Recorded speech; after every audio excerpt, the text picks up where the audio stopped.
Imagine being able to add the magic of Mickey Mouse to your products without risking your Etsy shop. After 95 years, Mickey has officially entered the public domain, opening up a world of possibilities. But here's the catch. There are essential rules that you must follow in order to keep your Etsy store safe. And in this video, I'm going to be breaking down exactly what you can and cannot do with this iconic character. So stick around. This information you need to know, especially if you want to put Mickey on your products. Okay, so let's start with what public domain means. Public domain refers to creative work that is no longer protected by copyright laws. This means you can freely use images, music, characters, or even designs without needing permission from the creator. Now, as for Mickey, this refers specifically to the original Mickey Mouse from 1928 and 1929.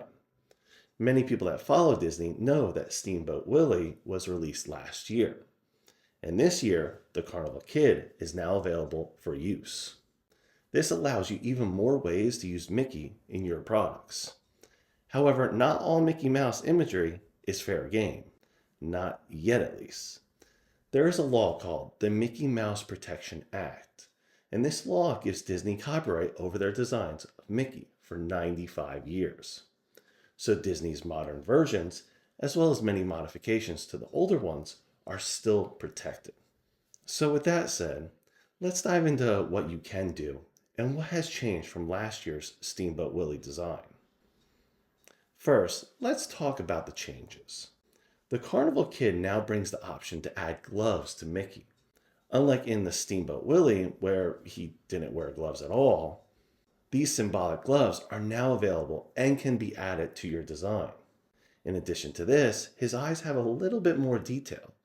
Unlike in 1928, where his eyes were just one solid color, you now can add a little sparkle to the sides, as well as a line that separates his eyelids from his hairline.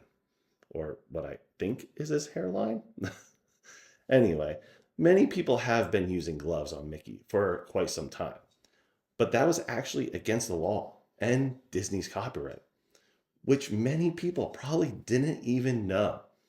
And I plan to cover what you can't do in just a minute. But before that, let's talk about the products and what you can create. Now imagine using the original black and white Mickey design for your t-shirt, mug, or even a vintage inspired poster. This classic look has a timeless appeal, especially for Disney fans. The simplicity of that era's design makes it easy to incorporate into a wide range of items. And if done right, you will be safe from Disney's copyright. You have a variety of things that you can do, as long as you stay true to that design. This means adding anything to the background is completely okay, which allows you to reimagine Mickey in unique ways. For example, you could create illustrations that add modern flair while keeping that vintage charm. Think bold typography mixed with Mickey's silhouette, or even using AI to create different backgrounds. And you don't have to just stop there. Theme collections are a fantastic way to stand out. You could design a whole series around the carnival itself, incorporating Mickey into a ton of different fun scenarios. The key here is to lean into creativity while respecting that original design. So now that we've covered that, let's talk about what you can absolutely not do. And trust me, this is very important if you want to keep your Etsy shop safe and compliant. First and foremost, let's talk about coloring. I know immediately many of you thought, okay, I can add color. But both the 1928 and 1929 versions are entirely black and white, and that's how they have to stay. You cannot add any color to this Mickey's design, especially that classic red shorts or the yellow shoes we all know. These color combinations are still tied to Disney's modern iterations and are fully protected by their copyright. Also, his shoes are very important. Mickey was first introduced to shoes in Steamboat Willie. But if you notice, his shoes have soles. You cannot remove these soles from his shoes like you see in the modern Mickey. Even though that this seems minor, This changes and alters the character and is subject to copyright laws. Next up, and this is a big one, trademark names and phrases. Even though these designs are in the public domain, the name Mickey, Mickey Mouse, and anything relating to Disney is still protected. This means you cannot include these words or anything similar in your listing. This applies to your titles, tags, and descriptions.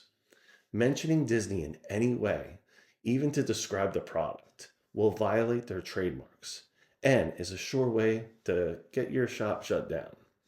Also, just to be safe, I would avoid using the word Steamboat Willie as well as the Carnival Kid. Now, Steamboat Willie is still pending for trademark approval. However, the Carnival Kid is not currently trademarked. But I'd rather you be safe. If either of these end up getting approved later on, you will be in hot water. So leave these out of your listings as well. Now let's discuss altering the design. While you can reimagine these versions in creative ways, you cannot drastically change the original design. Anything you change needs to be in the background, not Mickey himself. For example, don't give him a modern look and add new features or incorporate elements not part of that original 1929 style. Just as I mentioned earlier with his shoes, his buttons need to remain round, and you need to keep the soles on his shoes. You cannot give him eyeballs like you see in the classic 1940 Mickey either. Also, even though you can now add gloves, they are very basic. The more you stray away from the public domain version, the more likely you'll run into legal issues. And here's a crucial reminder. Copyright infringement isn't just about the visuals, it's about the intent as well. So if your product even remotely suggests it's affiliated with Disney, you will be flagged. This means avoiding descriptions like Disney inspired or adding some sort of dumb statement in your description, such as, I'm not affiliated with Disney. This doesn't work. Just because you say you're not affiliated doesn't matter. You still use their name, which is copyrighted. So keep that in mind. So even if your design is completely compliant, the wording in your listing can get you in trouble. Remember, ignorance isn't an excuse. Disney is highly protective of their intellectual property, and they have the resources to monitor for violations. And they have sued people in the past.